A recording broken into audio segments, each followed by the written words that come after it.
This is the Mobile Tech Podcast, brought to you by worldpodcasts.com. Now here's your host, Tech Girl, Miriam Joie. Brought to you by Mint Mobile. Stay tuned for a special offer at the end of the show.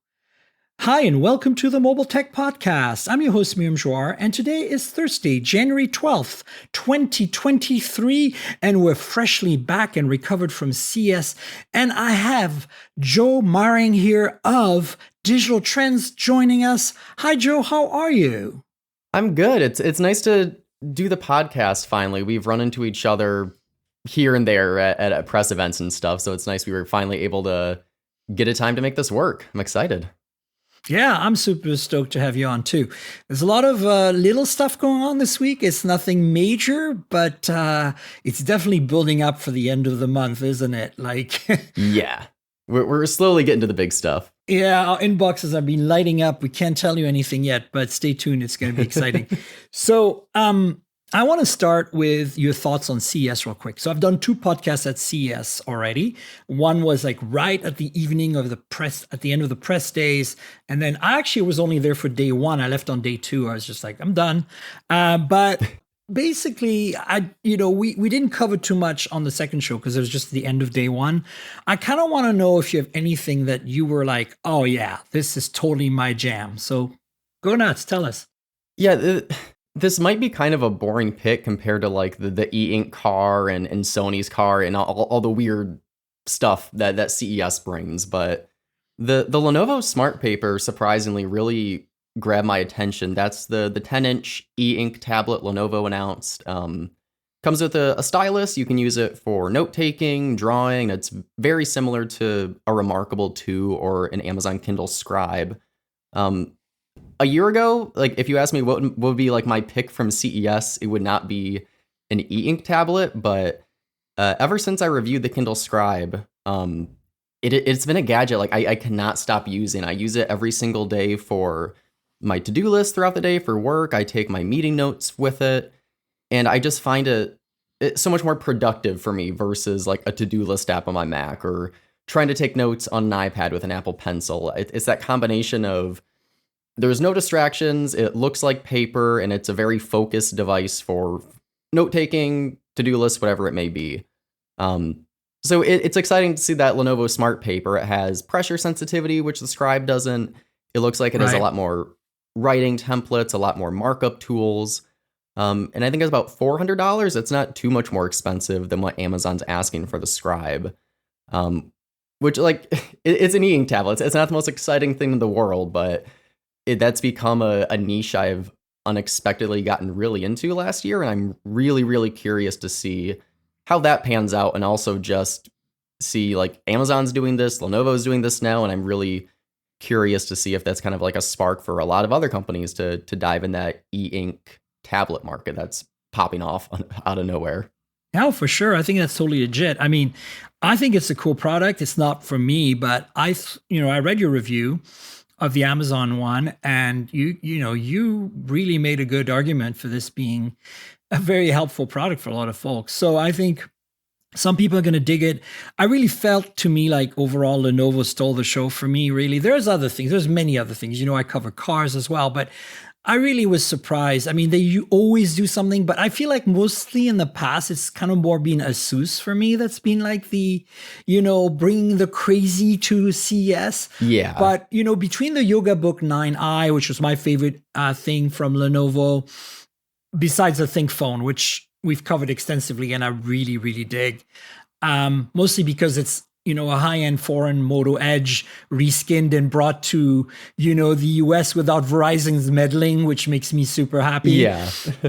But I feel like Lenovo nailed it on so many fronts. There is that, the Twist tablet that has, e-ink color on one side and the OLED on the other. Again, not my thing, but I totally get it for those people who want that. That crazy Android tablet that's 14 inches that has a Dimensity 9000 is just like packed with features. And I would never use that. Like we already talked about that on the last couple of shows, that it's total overkill. But I still feel like Lenovo just delivered and delivered and delivered delivered. And, Asus had that 3D creator laptop with a 3D OLED display that was really hard for everybody to do videos on. I didn't get to see it in person, but look, I like their stuff in general. So, I'm curious if there's anything else that stood out from you other than this tablet.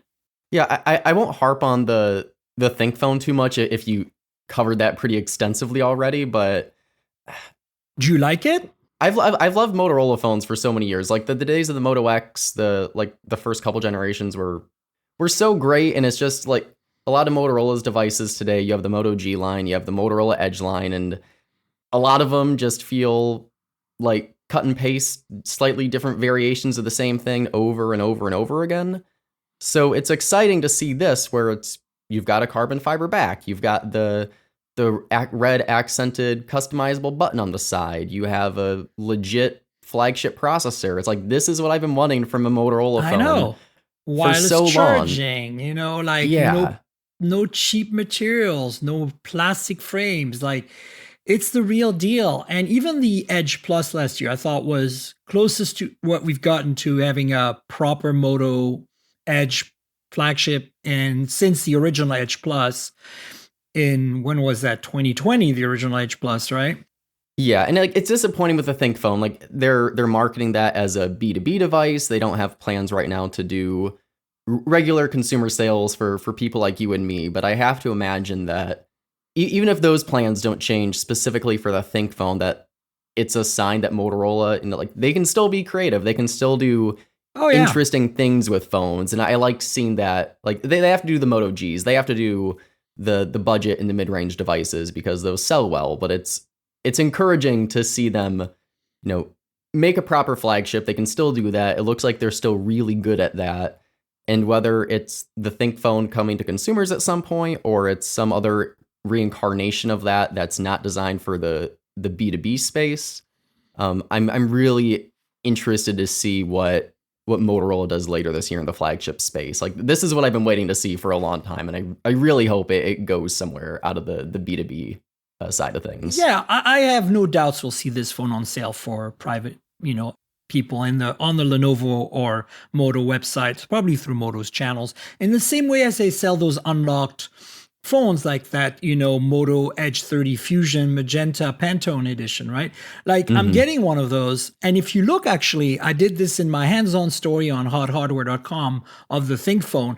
Look at the ThinkPhone and look at that phone, the Moto Edge 30 Fusion that they announced just before the end of the year. It's exactly the same chassis.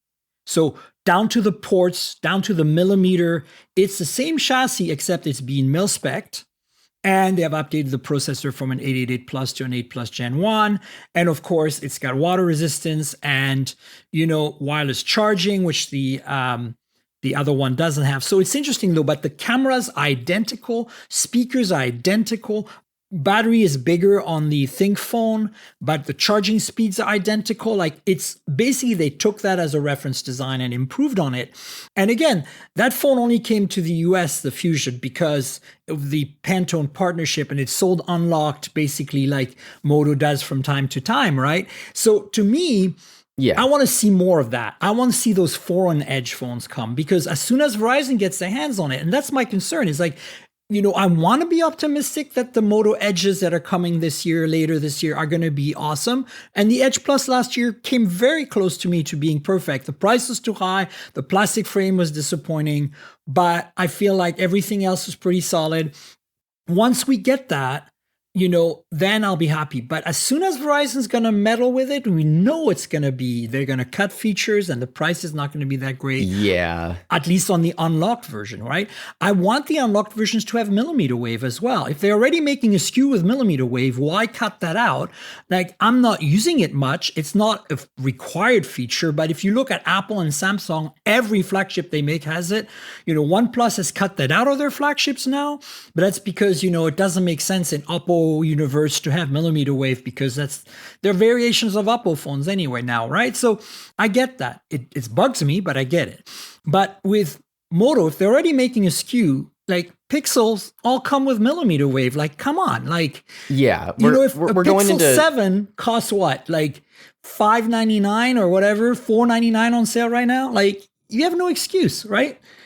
Yeah, like, I mean, I don't know. Like 2 years ago, maybe that was an easier thing to justify when 5G was still becoming a thing. 2 or 3 years ago, I got that more. We're in 2023 now. 5G is not this weird niche thing. Like every carrier has a fairly built up 5G network. Like it's not that difficult to get it these days. So if you're still cutting out millimeter wave on a flagship device like that just because it's an unlocked variant, I really hope that's a trend that died last year, because I don't think there's an excuse to keep that going at this point where 5G is in the US. Like, but this is a Verizon decision.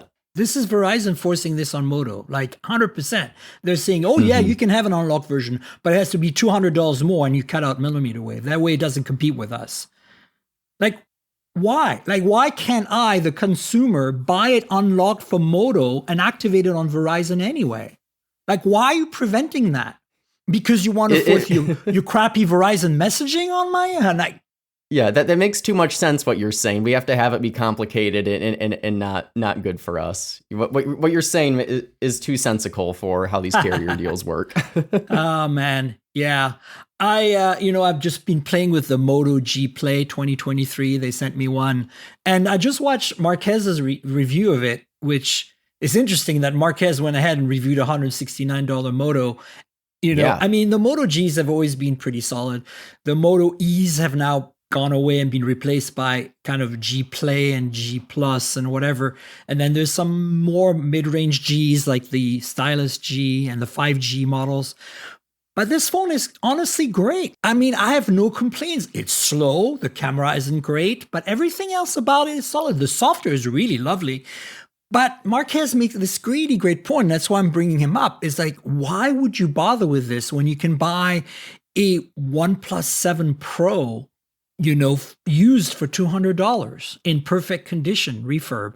Now, you're going to say, well, Miriam, OnePlus just announced that the last software update is dropped for that phone, and that's it. We're done with software updates on the 7 Pro.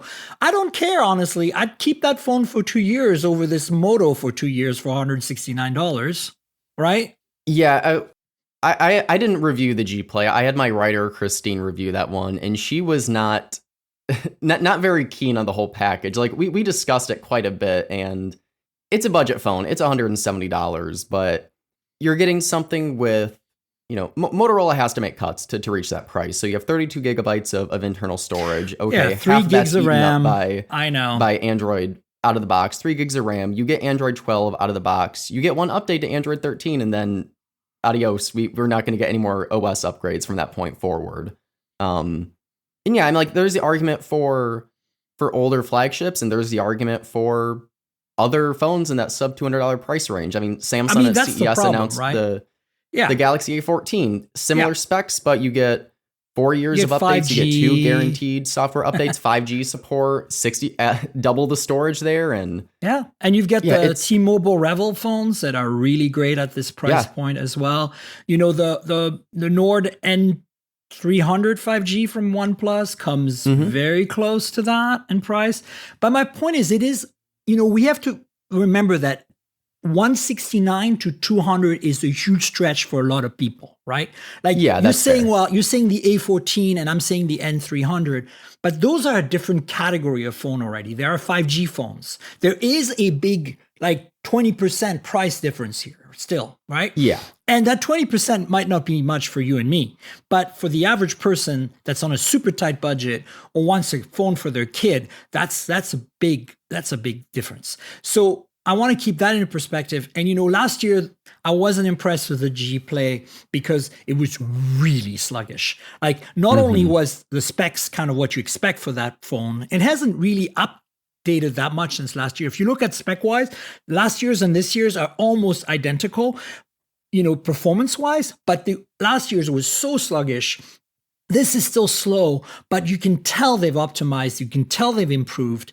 And that's kind of why I was like, I'm going to take this for a spin for a day. And, if I feel as frustrated as I did last year with the G Play, then I won't even mention it on the podcast. But I'm bringing it up because it wasn't a terrible experience. Like for the price, it was actually okay. As I said, the only big issues to me here is that it's not so much that you can buy an A14 for $40 more. It's that for that price, $169, I can buy some phones from China, import them on Amazon that destroy this thing, that even destroy the A14 and the N300, like some of the Xiaomi and Redmi phones. And that's the problem, is that we're always reviewing this in the kind of like North American-centric perspective. But you go to India, even Europe, and mostly all of Southeast Asia, and you're going to get phones at $170 that are just like, what? Like 1080p displays, and you're going to get OLED in some cases. You're going to get 5G. You're going to get some 48, 50 megapixel cameras that don't stink because Moto and cameras, right? Like, yeah, that's not a good combo. and I've reviewed a bunch of these, like the Poco, C30 last year, I think it was. That thing was like $129. And yeah, it was about the same leagues as the G Play, but it was still another $40 cheaper almost, right? I think that's the thing we got to remember. And in that sense, you're right. Like, I would rather buy even a mid-ranger from Moto, like a Stylus 5G from 2 years ago for $200 or $170 used, Yeah, I say we talked about like flagships going on sale, but that's exactly the point. You can get a mid-range, like you said, like not the plus version of the Edge, but like the base Motorola Edge that goes on sale all the time. You've got like the styluses that go on sale. But like you were saying too about phones in other markets, India and China, that's been a problem for the US forever. Like I work with a couple freelance writers out of India. Mm-hmm. They're constantly telling about like these Realme phones, these Redmi phones that are just miles and miles better than whatever Moto G Play or Galaxy A device we get. Either the specs are better, the cameras are more interesting, and they're like $150 to $200, and we just don't have that competition in the US. And I don't know if that's ever going to change. Like, it gets better a little bit every year, but there's still a really big distinction between our budget options stateside compared to what a lot of the rest of the world gets to play with. Yeah, 100%. So let's move on to the news. There's a bunch of stuff this week, not too much, but a few things I picked up here and there that I thought piqued my interest. Obviously, Samsung's Galaxy Unpacked event is now officially coming on February 1st. So expect the news cycle for the 2 weeks after that to be completely saturated with Galaxy S23 series news and reviews and probably whatever accessories they're bringing to the table. So, gird your loins, as it were. We're certainly going to have to as reviewers. It's going to be a nightmare. Yeah, it's going to be a busy month. I'm glad we have a little lull between CES and Samsung's big event. But yeah, I never actually got a chance to use the S22 series last year. My last Galaxy S device was the S21. So I'm looking forward to see the upgrade just because it's been a little over a year for me, or a couple years for me, but based on what we've seen so far, these are looking like very winners. Yeah, very incremental updates, going from the S22 to the S23. Like, that's the case a lot of years. That's not a new thing. The new camera design, where for the S23 and S23 Plus, supposedly it's just going to be 3 individual sensors and not in that sleek housing, which I really, really like on the S21 and the S22. Yeah. Like, there's something different there, but I don't know. I'm sure they'll be great. Samsung phones are usually solid, but it is from what we've seen so far, if you're still rocking an S22 here in 2023, maybe there's something really cool. We don't know yet, but from the leaks and the rumors, it seems like we're in a year for very small changes and a lot of tiny refinements, which is fine. You need those years sometimes. Yeah, no, I agree with you. I said winners simply because I have the S22 Ultra. I've reviewed the S22 Plus, and honestly, these phones are they're almost flawless. Like, I mean, I'm not a big Samsung software person. That's about the only place I could duck them, but that's just me. Some people love it. They're so solid. I use the S22 Ultra for a lot of my car photography because of the flexibility of the lens system, and it's just such a great phone all around. I'm not a stylus person, but of course you get the S Pen on top of it now. And so I expect the S23 Ultra, which is the one I'm going to be focusing my energy on, my interest on as an imaging, fan, to be the one that we need to scrutinize more, because I'm a little concerned that the 200 megapixel main camera sensor, being the first gen implementation for Samsung, is hopefully going to deliver at least as good an experience as the current 108. But based on the S20 Ultra originally, there were some growing pains. So I'm hoping we don't see those growing pains. I'm really hoping that they do a seamless transition from the 108 to 200, because the 108 right now on the S22 Ultra is super solidly tuned. It works really well. Autofocus is great. You get the creamy, delicious, shallow depth of field because, big sensor. And I kind of love that myself. A lot of people, I don't like the fringing on the camera. No, that's totally the point. That's totally the point. Like, exactly. I know it's an aberration. I know it's technically a defect, but it is a defect that you're used to if you're a photographer. Certain lenses do that, and it adds that magical, feels like a real camera vibe to the experience. So I'm really excited about them simply because of, the fact that it can only get better from here. But as you said, it's going to be such a minor delta overall for most people. If you have an old S20 and it's time to upgrade, I think this is going to be the phone for you, right?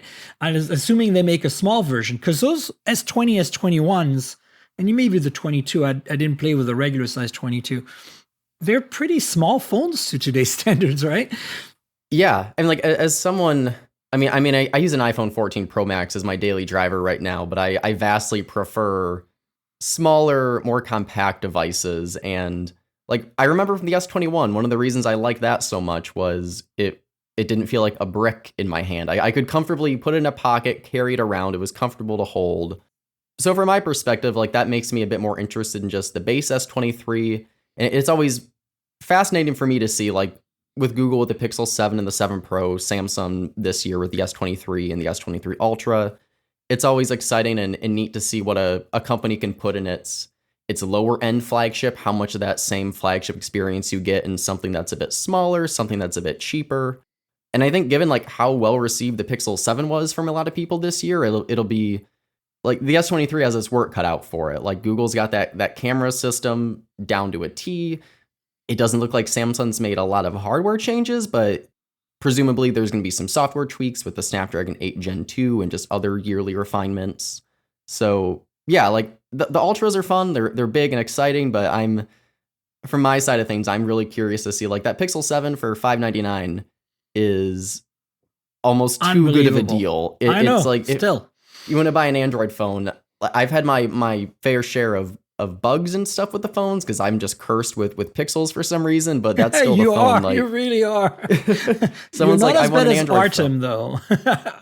I'm getting there this year. But yeah, it's like $600 Pixel 7, so S23 for most likely around the same price. I'm really curious to see what Samsung does there. This brings up two things. I feel like we have the, pricing issue, but we also have the fact that, you're talking to my audience on the Pixel. I still think that the average American walking into a carrier shop is going to walk out with the S23 instead of the Pixel 7, no matter what, because it's subsidized. They're not going to even notice the price difference, one. And B, the marketing's still not there on the Pixels, like it wasn't there on the OnePlus. And OnePlus is kind of fallen off the cliff, in my opinion, in terms of carrier presence, at least in the US. So, I'm not sure. Like, I agree that my audience would buy the Pixel 7 over the S23 probably, but the average person is not going to make any difference there. They don't even know what the Pixel 7 is, and too bad for them, right? But at the same time, that's what Samsung's counting on. So I'm actually not sure we're going to see a lower price necessarily. Also, if they lower the price too much, then the fan editions no longer make sense. Now, they've been abandoned supposedly, but you remember the on and off that happened last year? We're still seeing some of that. Like, we're seeing conflicting reports every week. So, like, who knows, right? Yeah, and not to sidetrack us too much off the S23, but there were those reports this week that, next year, supposedly, Samsung's going to axe the S24 Plus and focus on just the S24, S24 Ultra, and then have that bring back the Fan Edition for that lower end flagship space, which there's interesting possibilities there. Like, if you do that, do you hike up the price of the base S24 and try to cram in more camera upgrades and bigger batteries and rethink that a bit, and then you make the Fan Edition more of a value focus, the way the S22 kind of was last year? But then you have the A series kind of butting against that too, right? Like that's the problem. And like that's Samsung's strategy. Like the Galaxy A devices are, the last few years, like some of the best selling smartphones, just period. Like they sell well, they're cheap, people know the Samsung brand, and it's confusing to keep track of Galaxy A, Galaxy S, Galaxy Z, and the countless models in there. But Samsung has that down to a T. Like, it's a lot to keep up with, but they've got the brand recognition, they're in all the carrier stores, and it clearly works for them, as confusing as it may be for us to keep on top of that stuff sometimes. For sure. So anyway, expect some big Samsung news on February 1st in San Francisco is where Impact is. I'll be there, of course, since I have a place in SF and I'm there half the time. So expect a podcast with lots of the details on that. Switching gears to another news item, Qualcomm at CES showed Snapdragon Satellite. Now, I was not invited, but that was actually an accident. It turns out that there was some snafu with the media list at Qualcomm, which is why... I love it when that happens. Yeah, which is why, if you're wondering why I didn't appear in any of these many social media and video creations my friends did, that's why. But... I've read up on it. I think it's really interesting. I've linked to a Forbes article by Anshel Sag from More Insights. I've had Anshel on the podcast numerous times now, and he gets really in depth on what it means. Like, I know you guys are very technical here, my audience. So, this is more about like what constellation it uses, how it connects, all that stuff. Not just, hey, another satellite option on your phone, because that's, really boring. But I'm excited about this. I think we're seeing some, acceleration here. First there was a T-Mobile and Starlink partnership announcement, which uses regular 5G phones to connect to the Starlink constellation, which the new satellites include a 5G compatible system. And then there was the iPhone announcement, which had been rumored for years, and they're working with can't remember the name of the Globestar, is that it? Globalstar, thank you. Yeah. And, then there is, this Qualcomm announcement, which I think is really interesting because that works with Iridium, which is another constellation again. And so the whole point of these is to provide simple two-way text, messaging kind of support. In the case of T-Mobile and, Starlink, it gives you a little more because it's a little faster. So you might be able to upload some simple photos. In the case of, iPhone, Apple, it's really just basic emergency. There's very low bandwidth, whereas I think Iridium is a little higher bandwidth and Starlink is even higher.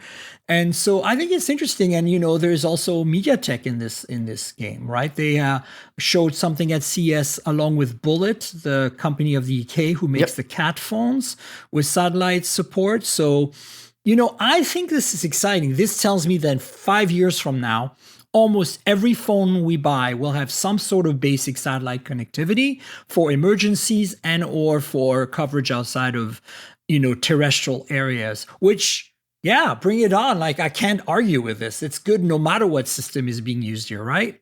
Yeah, like I'll admit I don't get too much in the nitty gritty of the different satellite networks and the whole technical side of things. I will say from the Snapdragon Satellite thing, what stands out to me there is, like you mentioned, the satellite connectivity in the iPhone 14, it is very much just, if you're in an emergency situation, you're stuck, you need help. That's basically the one use case for that thing.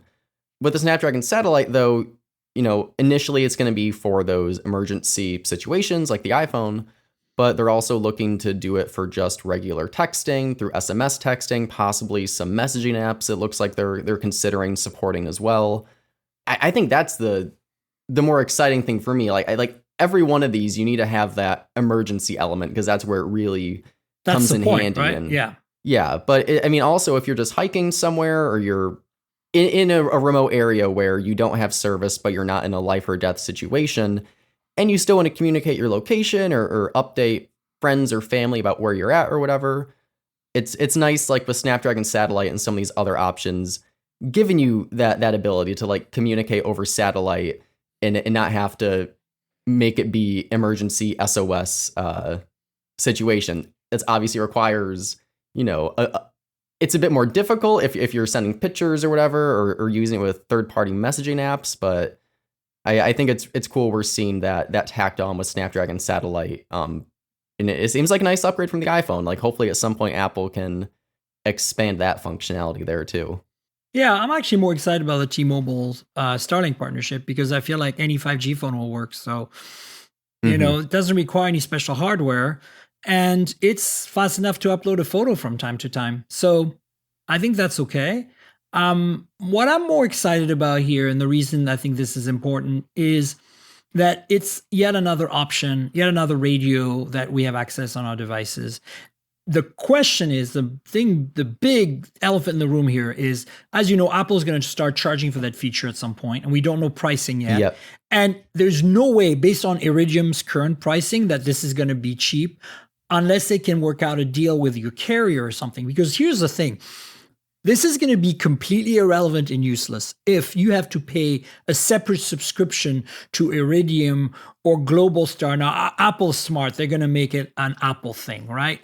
But, with T-Mobile, obviously, it's going to be through T-Mobile. But with this, right now, this is Qualcomm saying, here, we can technically do this. But until we have an announcement from I don't know, Deutsche Telekom or, O2 in Europe or whatever, Vodafone or somebody that says we're partnering with Iridium to give you a package, $5 a month gets you this emergency thing, then we're talking. But until then, right now, Iridium is $100 a month. And that doesn't give you more than two-way messaging, really. So how are they going to be able to do that? And you don't want to have a separate subscription with a separate, operator for that. So somebody's got to figure out the marketing here, okay? Yeah, and Qualcomm's building this into the Snapdragon 8 Gen 2, so it's not turned on by default, but presumably any phone come the second half of this year, that option is going to be there if the manufacturer wants to pursue it. Theoretically, S24 next year, I have to imagine Samsung has the know-how and the chops to implement that in a way that makes sense and is relatively affordable, and they can market that as some Samsung subscription or whatever.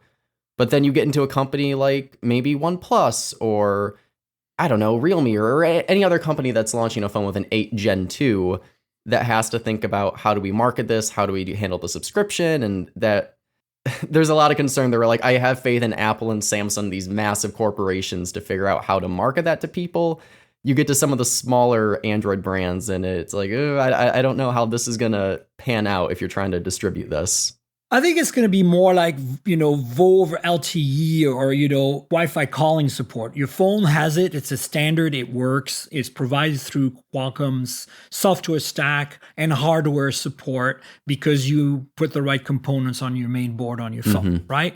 But then it's the big, I think the carriers really need to work on this. This is not a manufacturer thing. This should be Apple accepted because Apple has its own service ecosystem. This should be handled by AT&T, Verizon, T-Mobile, and everyone else, right? So will it? That's the big question.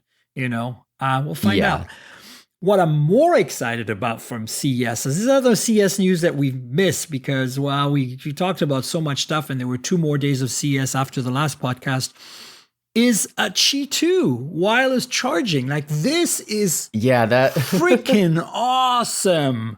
That, it's funny because Apple is part of the consortium that creates Qi and manages Qi and supports Qi. And so they said, hey guys, we're only going to do Qi2 if you put magnets in there. And so guess what? Android's getting the freaking magnets. Basically, Apple's giving it away. And sometimes I love Apple for doing the right thing because if there's one thing that's made wireless charging 100 times better, it's magnets. And Yeah, yeah, I've exclusively used MagSafe chargers since I didn't get the iPhone 12 series when it was first introduced, but the whole time I had the iPhone 13 Pro and the whole time I've had my 14 Pro Max, like I just use MagSafe chargers. I've got one on the table by the bed. I slap it on there at night, and I no longer have that situation where it's midnight, I'm going to bed, I'm half asleep, throw the phone on the Qi charging pad, and you don't line up the coils just right, and you wake up to a phone that didn't charge dead. at all, Yeah. or it died overnight. Hmm. It takes away that problem. Like with the MagSafe puck, it wirelessly charges. You can still use it the way you just can't do if you're using a Qi charger with no magnets involved. Yeah, I'm ecstatic about this. Like the convenience of magnets is exciting, and I'm also hopeful that this spurs more interest in MagSafe or Qi2 magnetic accessories like that. That buildup's been a little slow over the last couple years with MagSafe, but if accessory brands, they're going to know that any phone with Qi2 is going to have these magnets that can use accessories. Maybe that spurs a lot of cool stuff with more car mounts or more Oh my camera God. Look, accessories. I'll give or you a cases perfect or- example, right? I review a ton of cars, mostly EVs, and I have a Tesla Model 3 myself. It has two Qi pads, one for the driver and passenger, right on the center console. They're angled about like this, right? And they have a nice felt, kind of like Alcantara finish on them. And you just prop your phone on there and it charges, but doesn't always. See, because it's designed to accommodate anything up to like an S22 Ultra in size. And that gives it not much room to move. But if you put a regular iPhone on there, like an iPhone 14, there's like a half inch of room for it to move. And you're in a car, so it's moving around. But here's another use case. My spouse has both a iPhone SE and a Galaxy Z Flip 3. The Z Flip 3 does not charge on the Tesla simply because the coils are not lined up, right? Because it's a square and this is a rectangular surface with a coil in the middle. So, if this was magnetic, we would just literally plunk our phones on there. They would not only charge right away, the Z Flip would work, and it wouldn't fall when I'm taking a curve. And, I'm a Model 3 Performance, so of course I'm going to drive like a moron. So, it's like, of course I'm going to have the phone wiggle on the charging stand. So, it's really interesting to me that this is coming to Android. And I'm a little bummed, though, that the Qi2 standard doesn't go higher than 15 watt right now, because that's pretty much what we have is Qi1. But here's the thing. Now you're guaranteed that the coils are lined up, so you're actually getting that 15 watt, and you might not have your phone heat up as much. The problem I have a lot with my Pixel 7 Pro and 8 Pro, I still use both, is that they, on my Tesla charger, they overheat because they're not perfectly centered. They're always kind of within the coil, so they charge, but then they overheat and they stop charging. So like I pick up the phone and it's burning hot, and it says, not when I plump it down on the charger, it doesn't charge. And it's not that it doesn't see the coil. It's just like, I'm too hot. I'm not going to kill the battery by heating up some more. Forget it. It saves itself, right? And I get it, but man, that's such a hassle. And, MagSafe solved all that. And I feel like, I've said this before, and I kind of want Qi2 to become that. I want to see the back of my MacBook Air M2 that I'm recording on right now, the back cover, have MagSafe on the top and left corner in the back. You know what I'm saying? Like the same puck that's used for the iPhone. I want to be able to go clunk and, slow charge my MacBook Air M2 in my bag, maybe, right? Connected to a battery pack, so that the magnets are going to move, unlike the MagSafe. And if you're using USB Type-C, you're at the risk of damaging the port or the connector if it's in your knapsack, right? So like it would be all contained in my case. I have like one of those zipper cases. I put it in there. The MagSafe is not very thick. It would stay in place. The cable would come out to my battery pack. I would slow charge. Now, of course, that might require more than 15 watts, but I want to see that. Apple, make it happen. Yeah, and like from my end too, like one of my pain points has also been true wireless earbud cases that wirelessly charge. Like that's something where you have a Qi charger, it can be impossible sometimes to like place it on the right part of the charger because it's such a small contact point. Apple fixed that with AirPods 3 and I think AirPods Pro 2, where you can just plop those in a MagSafe charger and it's the same thing. It aligns perfectly and it works just like your iPhone does in a MagSafe. If Qi2 can also bring that to Galaxy Buds, to Pixel Buds, that's I'm so excited for that. Or even better, if this idea of having the Qi thing and the lid for the laptops, so you can put your AirPods back there. Yeah, there you go. You know, like you don't even notice them. They're just clucked charging back there. You got an indicator in your menu bar saying they're charged. Okay, good. Pull them off, put them back in your ears. You're done, right? Yep. Like, where did I put them? Oh, are they still in my bag? Are they in my pocket? No, they're right in the back of my laptop. They're right there. Like, I don't know. I feel like that's kind of what Apple needs to give us, along with touch screens. Well, I'm just going to jump into this news item right now because it's at the end. But since we're talking about Apple, there is a rumor. I mean, this has been going on, kind of on the wish list for a lot of people for years, and Apple has said no for years. I'm mixed on this as a Mac user, but there's now a strong rumor that we might see some touchscreen MacBooks in the future. And I'm saying, and I feel like it's the right thing. Like I might not be the user for this in the same way as I don't use the stylus on my S22 Ultra, okay? But I want that to exist. Like one of the most satisfying things about using non-Mac laptops for me, and it's mostly Chromebooks because I'm a huge Chromebook person, is flicking that screen to scroll. Like, two-finger scroll is nice. But like my spouse, for example, still doesn't like to finger scrolling and still uses a mouse or some kind of pointing device with a scroll wheel on it to scroll on their Mac. And the Mac's got the best two-finger scrolling in the business. Like it's just flawless. Yet, how much easier would it be for them to scroll up by just touching the screen and get to the exact point on the page? Like that's the only thing I use on a touchscreen on a PC or a Chromebook, but I want it. And if they add that and they have all this know-how on how to do iPadOS and iOS to be touch awesome optimized without changing macOS too much, add that functionality. That is something I'm on board, even if for me it's not a must-have. So there you go. That's my thought on it. Yeah. You? I've seen a lot of people comment on this where people are saying, if Apple adds touchscreens to the Mac, they're going to have to rethink Mac OS and reconfigure it to be touch-friendly. But like, no, you don't have to do that. Like last night, I was hunched over my couch like a goblin, just scrolling through Twitter or something, and the screen was closer to me, instinctively went to swipe on my MacBook Air to scroll down. It's like, oh crap, I can't do that. I gotta go back down to the trackpad and move. And it's just those little instances where maybe you're closer to the display. Maybe it's just easier for you to reach up and scroll or something. You don't have to totally reimagine how Mac OS works just for a touchscreen to be useful. Apple's not going to put a touchscreen on a Mac and say, oh, now you're going to have to navigate the whole interface through touch. Like that, if this happens, that's not going to be the point. You're still going to have your mouse. You're still going to have your trackpad. I think if it happens, it's just that option where if you want to use it, it's going to be there. That's how a lot of Windows laptops with touchscreens work. And I think that's the right way to go.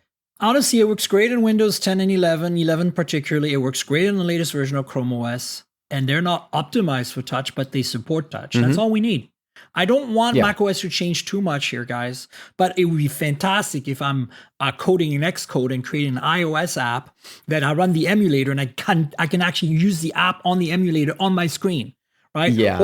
Or if I run, on an M-based Mac, on an Apple Silicon-based Mac, if I run one of these apps, one of these iOS or iPadOS apps, that I can actually, just use it without having to use this workaround mouse and trackpad BS, right? Like, come on, the iPad got a trackpad, the Mac needs a touchscreen. It's just has to happen. Like, I agree with you there. Yeah, like I said, it wouldn't be something I use constantly. Like 9 times out of 10, it's still going to probably be more if I'm typing or something, I'm going to use a trackpad, but if the option is there for that touch screen, I know there's going to be times here and there where it's useful. I tried touching my MacBook Air screen last night still, even though I know that that's not a touch screen. I would love to see that happen. And, I just also want to add that, this doesn't preclude, making still some Macs without it. Like, it doesn't have to be every MacBook. I mean, I could see Apple probably switching over to all of it. But look, no matter what, it's always going to be a million times better than the touch bar ever was, because man, I hated the touch bar. I know I some liked it a people little love bit, it. but I won't get into that. I know it's okay. Like I think eventually, you get used to that. Either that or it's Stockholm syndrome. I'm not sure which, but I just like the being emoji mean now. slider. That's what I used it like 99% Oh for. And I yeah, loved it for that's that. definitely that was definitely nice. But imagine you could do this on the touchscreen now. That's my point, right? Yeah. Cool. Let's talk about VR and XR a little bit quickly. I'm not a VR and XR person. I think AR is much I more am not interesting either. and it really is really the way to go. But I cannot ignore another CS announcement, which was the HTC Vive XR Elite, which is HTC's top dog in, non-tethered, VR headset, basically. And it competes directly with the Meta Quest Pro, which, has its issues. And in some ways, I mean, I'm going to link to a story here on, Engadget about it. Check it out. I'm not going to dwell on this too much, but basically the takeaway is that they've made some good choices and some interesting decisions. It's a little more portable, for example. It's lighter, but it's still very expensive, and still does it really, bring anything to the table for anything but hardcore VR. Like those people who exercise on VR every morning and sweat to death in their headsets. I don't know how they do it. Like I would fog up in a heartbeat. Plus I wear glasses. So then you have VR is a bad experience for any of those of us who wear glasses, because half the headsets don't support, Yeah. either you have to take off your glasses and then there's not the adjustments you need, or you put your glasses on and then it's a foggy mess. I don't know. I'm just not down on this. I do have to give HTC some love though, because I used their cheap and standalone headset last year at MWC briefly for an in-car VR demo, and it was super comfortable. It actually worked. I could see. I did not get fogged up. It was lightweight. So this is not it, but I have to say, so far I've had a better experience with the Vive products. Let me rephrase that. A less crappy experience with the Vive products than the Meta/Oculus products. Okay, let's put it this way. Yeah. So The extent of my VR use is I've got a first generation Oculus Quest, Meta Quest, whatever you want to call it. And I gamed on it quite a bit when it first came out, like the first 6 months or so I had it. And it's been relegated to, if I don't feel like going to the gym in the morning, I'll play Beat Saber for half an hour. And that maybe happens like once a month or something, if I'm being generous. And otherwise it just sits in the entertainment stand. It doesn't get much use. I know a lot of people really like it. Like a lot of people are really gung-ho on VR, and the HTC Vive XR Elite seems like it's doing a lot of interesting stuff with the it's being compared a lot to like the Meta Quest Pro, but this is lighter than that, which I know is one of the big complaints for the Meta Quest Pro. It still has the Snapdragon XR2 chip, which is powerful. It has the full color pass through, so you can still see what's in front of you, and it looks somewhat lifelike. Yeah, like the hardware looks fascinating, but that's like you mentioned, it's expensive, so it's prohibitive for VR is still kind of a niche prohibitive thing. So you have this high-end flagship thing that's marketed towards high-end gaming or productivity. You put a headset on, you do your remote work from it. I don't know. I get like Meta's pitch of you put on the Quest Pro, you can take it with you, you have a computer that you can use, 3 or 4 computer monitors, whatever it may be. And like the idea is cool, but I don't like the idea of strapping one of these massive pro grade headsets on my face that's going to maybe last for 2 or 3 hours on the battery. That's horribly thousands of dollars or whatever these things cost. And it's a weird place. Like I think the sweet spot is like that Meta Quest 2 or a PS VR or something where it's a bit more affordable. It's like there's a clear focus on gaming, but you get to like a Meta Quest Pro or this new HTC headset, and it's like there's a lot of tech there. You can use it for productivity, you can use it for gaming, but I don't know. Maybe there's a big market for that. It's not been something that's really caught my eye, so it's difficult for me to personally get excited about it. But I can see for someone who's really into this niche, like from a technical standpoint, it looks like HTC made a lot of right calls here. But yeah, no, it's absolutely. I feel the same. Yeah. The one I played with at MWC with the Vive Flow, and that's really small, compact, and lightweight, foldable, almost like a pair of glasses. It's still pretty expensive, like for $500 or so. Yeah, but I felt like that's heading in the right direction to me, whereas this thing is like, why, And again, there are some. The reality is this is, I believe in AR more than VR because I believe that VR can be an subset of AR, but because you cover your eyes, right? Mm-hmm. So we need developers out there to start figuring this out. We've seen how crappy the Meta experience is, right? Like from the various reviews, like the Meta Quest Pro review Yep. by The Verge is definitely like one of the most compelling examples of why this sucks, right? Yeah. But we need this. Like, I don't want to give up on that technology. I think that we need people to be out there and develop and try it out. We need the technology to improve. Qualcomm's working on that. MediaTek's working on that with Sony. Like, a bunch of companies continue to work on that. So I appreciate the progress. I want to see more, but it's not for me, and I can't get too excited about it. That's all, But let's acknowledge that progress is being made. Potentially, I want to see smaller, lighter, cheaper.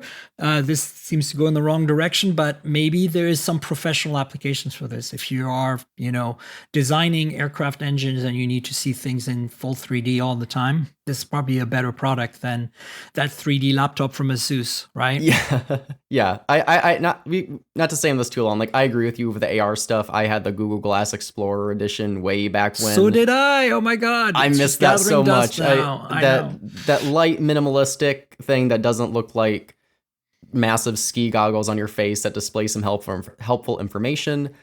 I'm all for that type of thing, and like AR going in that direction where it's this minimal thing, you get some heads up information that's useful. I think that's really cool, and like for this niche, that's what I'm looking more towards, not a Meta Quest Pro or the XR Elite. I'm glad people are, but that's just not my cup of tea when it comes to this space. Yeah, same here.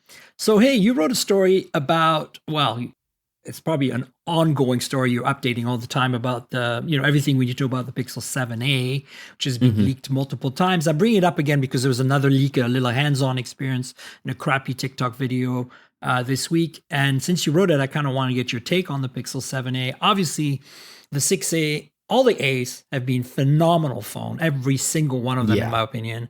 But the 5A and 6A more recently have really, really impressed me. The 5A being particularly stealth, as I like to call it, because it didn't seem like much of an improvement over the 4A 5G, yet being slightly narrower, better feel in hand, water resistance. Battery lasted forever. Exactly. It was just an improvement overall. But the 6A, the 6A. I mean, I'm not surprised it won MKBHD's Camera of the Year. Like, it is such a solid camera system. But the 7A, what do we know? What's the lowdown on this so far? So, design-wise, first glance, it looks basically identical to a Pixel 7. Presumably, it's going to be plastic and less premium materials to get that price down, but you have roughly the same size screen we're expecting with the same back design where it's a metal or plastic bar with the camera cut out there.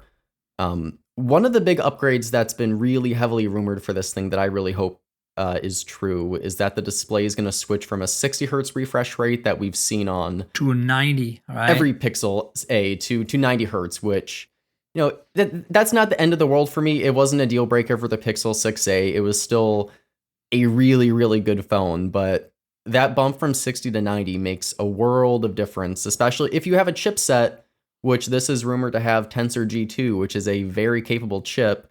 You pair that with a 90 hertz display, and that works really well on the Pixel 7. That's a really fluid, fast, snappy phone. Presumably you get that same fast experience on the Pixel 7a for a lot less money if you get Tensor G2 with a 90 hertz screen. That's a killer combo right there.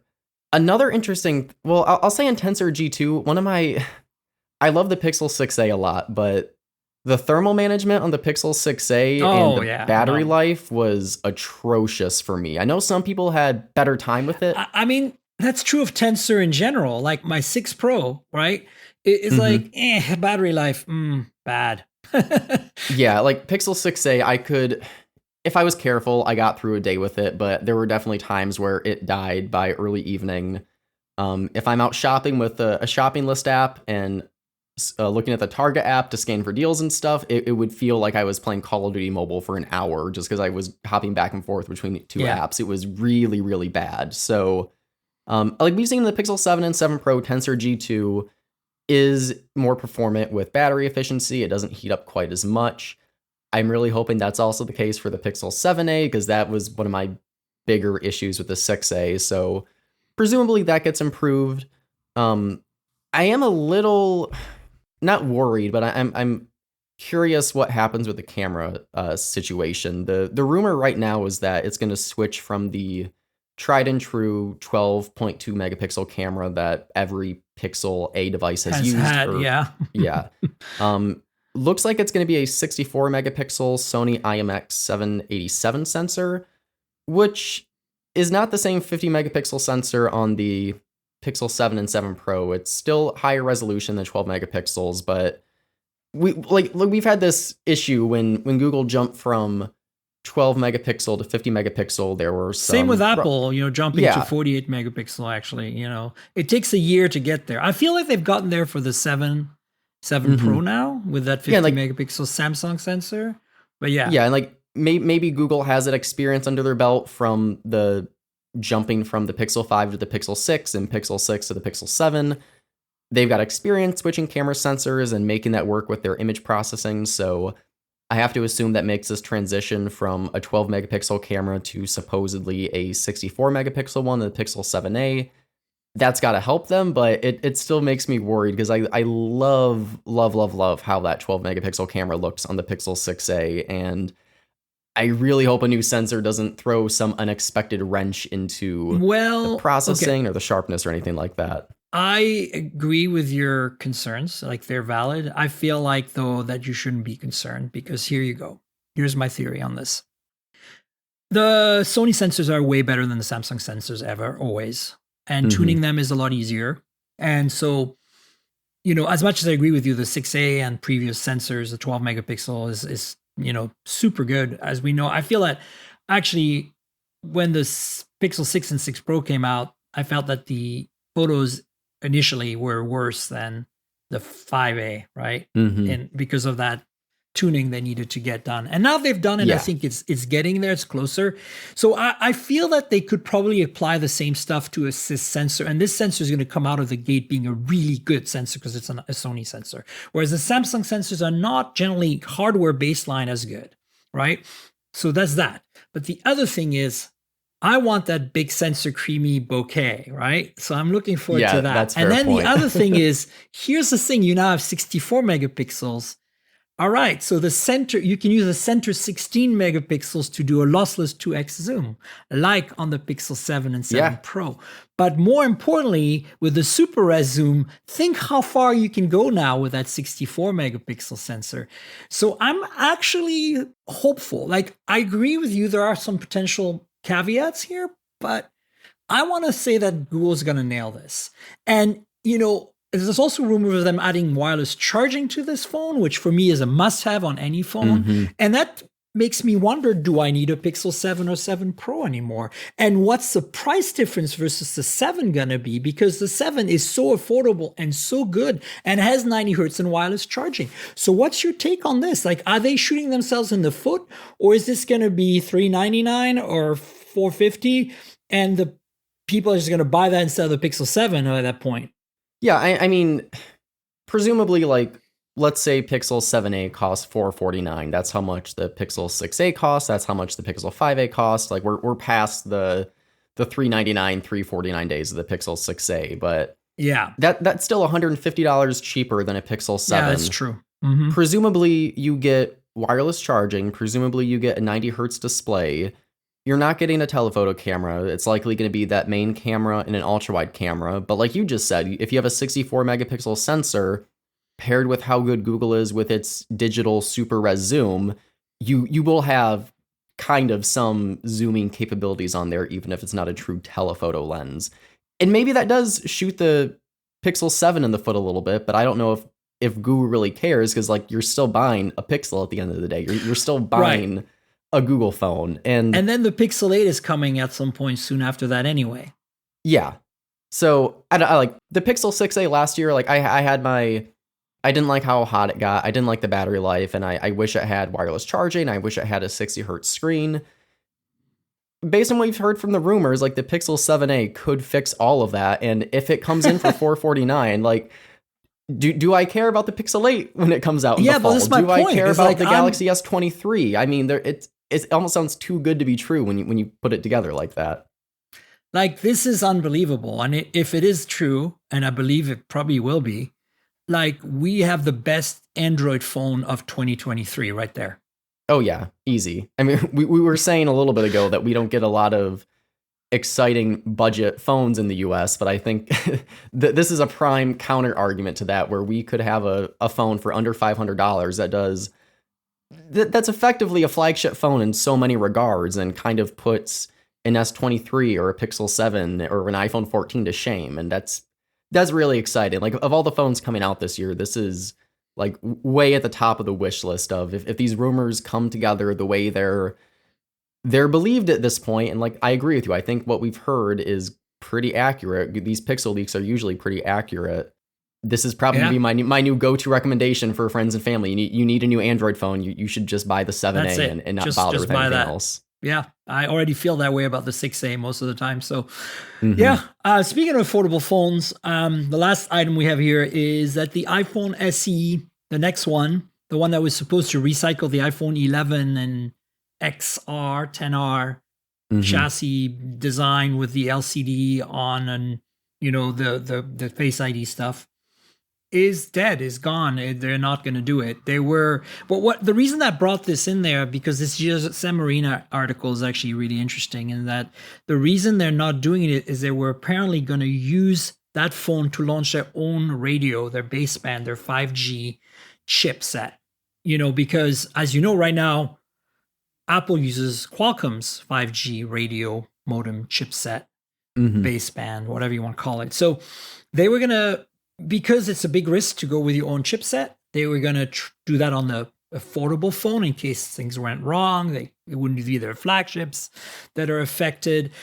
But it looks like the chip's not going to be ready. So as such, they're just going to pass on this iPhone SE, and we might get an iPhone SE maybe the year after. But right now, it looks like next year's iPhone SE, with the SE has been on a 2-year cycle, is not happening, at least for now. And in a way, I'm kind of happy, because while the current SE is pretty awesome, the only thing it really needs is a night mode and an ultra wide, and maybe a better screen. But at the price point that it has wireless charging, it's metal and glass. It's an iPhone. It's got one of the newer chipsets. You can't go wrong. Like, it has 5G now. Like, it's a great solid phone. I know it looks old, but some people still, like my spouse, has an SE because they don't want to use Face ID. They like the home button, and they're stuck with that, and they were really happy with that. So, I kind of feel like maybe, I don't know. I don't think Apple should make an iPhone XR or iPhone 11 chassis-based SE. I think they should recreate the SE from scratch for next one. Yeah, I don't wholly disagree with you. Like, I get there's a market and a want for that iPhone 8 body, where it has the home button, it's the compact size, but like my parents for years and years, like I've tried to nudge them to get iPhones and stuff, but like the SE is in their price range, like what they would want to spend on a phone, but they need a much bigger phone. Like, neither of them want a phone that small. They want something with a bigger screen that's easier to see and stuff. And I just know they'd be uncomfortable and not happy with something that compact. But it's not the size that I'm talking about. I'm talking about the home button. So here's my thought. Put the fingerprint sensor on the power lock key. Give us a punch hole, standard camera on top, like an Android phone. Maybe make it shape it like the pill on the 14 Pro, right? Even if it doesn't have much, then the proximity sensor, light sensor, and the front-facing camera. It doesn't do Face ID, but it's, a bezel-less LCD maybe, but just modernize the design, but give people the option to unlock with their finger, and then repurpose the power lock key to be a home button somehow. That's all I'm saying. Yeah. That a weird would be spot. The way to go. In a perfect world, I would love to see the iPhone 8 body stick around as one SE option. Then you have the 10R body as another SE option. So if you want to spend under $500, if you want that small form factor, you want the home button, there you go. If you want modern design with Face ID, you have that option. I know that's most likely not going to happen. You can always buy last year's iPhone base model for the Face ID model, Yeah, That's fair too. You could buy a 12, or I think you can still buy an 11 these days too if you really wanted to, or maybe not. You can get a 13 or a 12, yeah, for less money than a 14. But like, I'd much rather see an OLED with a hole punch or like a slightly pill punch, you know, a higher quality display on a cheaper SE than an LCD 10R11 based, you know, Face ID design with, as I said, the fingerprint sensor on the power lock key and some kind of home button. Even maybe the home button is just like a virtual, you know, you press the bottom bezel or something and it taps, you know, it's got like the haptic, it detected your thumb there on the edge. And it's like, I don't know, even that should be actually added as a feature in disability in the iPhone. Like the home button virtual on the screen. Like, you know, I believe that exists, but I don't know if it exists on the Face ID phones. It existed on the home button phones, right? Yeah, I'm pretty sure that's just an iOS wide accessible. I'm pretty certain you can get that on the Face ID ones. Well, there you go then. Yeah, regardless of the design or whatnot, like it's just coming off talking about the Pixel 7a. I think it puts Apple in a weird spot where you have this phone that came out last year. It's $429, and this is going to be your budget phone going into throughout all of 2023 supposedly. And you don't have an ultra-wide camera. You don't have night mode. You have a pretty low-quality display that's 60 hertz and has big bezels. And you compare that to a Pixel 7a that we're expecting, and it's a night and day difference of that budget approach. Obviously, there's still the difference of someone that wants an iPhone isn't just going to up and switch to a Pixel or a budget Galaxy phone. But I was just going to say, it's got iMessage, Joe. Yeah, the blue bubble is strong. It's a little frustrating Apple can get away with that. Like, this is going to be their budget pick while Google and Samsung have so much better options for the price. But that's what they do. They can do it. And that's how it goes. We'll see how it goes. I'm really curious more about how that baseband story, that internally designed 5G radio modem thing pans out. Listen, we got to wrap up. Do you want to tell folks where they can find you on the internet, your various social media handles, where you write, what else you do? Yeah, I spend most of my work days writing and editing stuff for Digital Trends. I'm the editor for the mobile section there. So if you go to digitaltrends.com/mobile, all the articles you see on there, I've either written or have passed by my edit desk, and we do a lot of cool stuff on there. If I'm not doing that, I'm on Twitter still at JoeMaring1. I have a Mastodon account that I've forgotten about, so I don't need to plug that, but I still hang out on Twitter. I share a lot of my articles there and just random crap that I find, and a lot of photos of my dog and my cats. So yay, pets! Good times there. Awesome. Do you have an Instagram at all? I do. I have not updated it in like 2 years, so it exists if you want to look for it, but there's no activity there whatsoever. It is dormant. All right. Well, folks, you know where to find me on the internet. I'm at Tankgirl. That's TNKGRL, like the comic book character. Drop all the vowels. That's on Twitter and on Instagram. If you want to chat about this podcast with me and Joe, do it on Twitter. For better or for worse, we're still there. Let's see how this pans out this year. But if you want to see pretty pictures of phones and pretty pictures of cars, food, travel, whatever I come across, all taken with phones primarily, check out my Instagram, same handle, Tankgirl, TNKGRL. There's a couple of YouTube channels that supplement the podcast, youtube.com/mobiletechpodcast and youtube.com/mobiletechmore. Those are gonna ramp up a little bit this year. I'm hoping to publish 3 times a week, so maybe you guys can hold me to that, at least on the Mobile Tech Podcast channel. So you know how YouTube works. Like, subscribe, tell your friends, click the little notification bell, and comment about the podcast too if you want. The podcast itself lives at mobiletechpodcast.com. We're on Google Podcasts, Apple Podcasts, Pocket Casts, Spotify, everywhere good podcasts can be found. So please subscribe, tell your friends, and if your app lets you review or rate the show, consider doing that. That'd be awesome. Finally, for those of you who want a little more, and more importantly, those of you who want to support me financially, there's a Patreon, patreon.com/tankgirl. That's patreon.com/TNKGRL. There's a bunch of goodies there you can sign up for. You can just, make a donation every month, but you can also join the Discord server with a little bit more money. You can also get a video version of this podcast that airs a day or so before the audio version. That's public and free. So you get to see us on video, and sometimes we brandish phones and stuff and do silly things. I also kind of edit it less. So usually there's a bunch of bloopers in there and stuff as well. So check out the Patreon for that.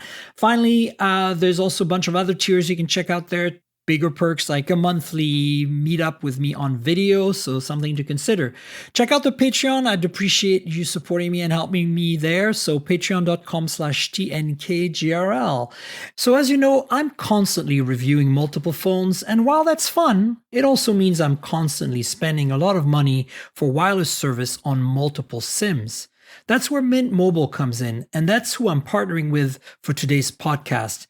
If you also want to save money on your wireless service, switch to Mint Mobile. As tech-savvy early adopters, you've probably heard of Mint Mobile before, but let me quickly tell you how awesome their service is. Mint Mobile offers premium wireless for as low as $15 a month, and you don't have to sacrifice any coverage, speed, or data. They're built on the nation's largest 5G network. They keep costs low because they sell direct to you online. They cut out the retail stores and salespeople. Why should you pay more than you have to for access to the same network? In my experience testing phones, Mint Mobile delivers the same data speeds and call quality as the big three for a fraction of the cost. Switching to Mint is super easy. Thanks to their eSIMs, you can sign up and activate immediately right on your phone from the comfort of your home. No more standing around and waiting in line at a big wireless store. You can keep your current device and phone number and easily switch services. And if your phone isn't eSIM compatible, Mint will ship you a new SIM free of charge. All Mint Mobile plans include unlimited nationwide talk and text, lightning fast 5G, and free mobile hotspot. Mint will show you how much data you use each month and recommend plans that save you money. Mint also offers a modern family plan that lets you set up a super affordable family plan with as little as 2 lines. Use my link mintmobile.com/mobiletech to get premium wireless starting for $15 a month. That's mintmobile.com/mobiletech. Stop paying more than you need on your wireless bill and start saving big with Mint Mobile. There's one last way you can help out. There's a PayPal link in the show notes. If you want to buy me a coffee, you can click on that. And I'd appreciate your support and your help. And Joe, I want to thank you for being my guest this week. Thanks so much for being on the show. Yeah, thank you for inviting me. I know the first time it didn't work out a few weeks ago, but I'm glad we made it happen. I'll definitely have to pop on here again sometime. It's nice getting back to the podcasting thing. Absolutely. I'll definitely have you on in the future again. And folks, we'll have another show next week, so stay tuned for that. Until then, cheers, everybody.